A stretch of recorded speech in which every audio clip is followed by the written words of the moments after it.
African perspective. Now, our main issue this evening, Sudanese President Hassan Omar al-Bashir has rejected calls for him to step down.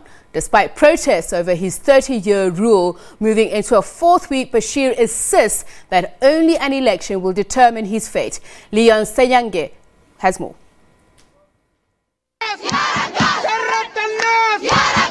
Deadly protests have rocked Sudan since December the 19th. The unrest was triggered by outrage over the rise of bread and fuel prices. The protests have since turned into a nationwide anti-government rally.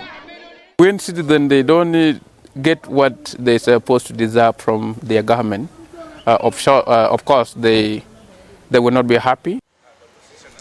But civil society activist Ssenyange says the calls for President Bashir to step down can only be resolved through dialogue. The dialogue is the best solution, where the opposition and Bashir also could call all the opposition and plus the citizens to come together on the table and negotiate on those issues which are affecting the Sudan as a whole. Otherwise, pause will not help the Sudan. President Omar al-Bashir came to power in 1989.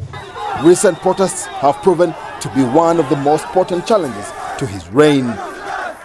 The protests have shown the depth of anger among Sudanese people, and while they continue, there are concerns that an escalation in the crisis could have wider regional implications.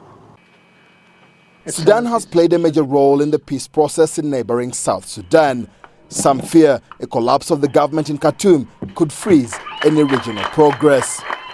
Each country in East Africa region has an impact, positive impact to the development of East Africa. The cry of Khartoum right now economically is affecting East Africa at all, because we as East Africa, we have a lot of impact to Africa as a continent and to the world. According to the Sudan government, more than 20 people have been killed in the protests that began last month. President Bashir, however, remains defiant.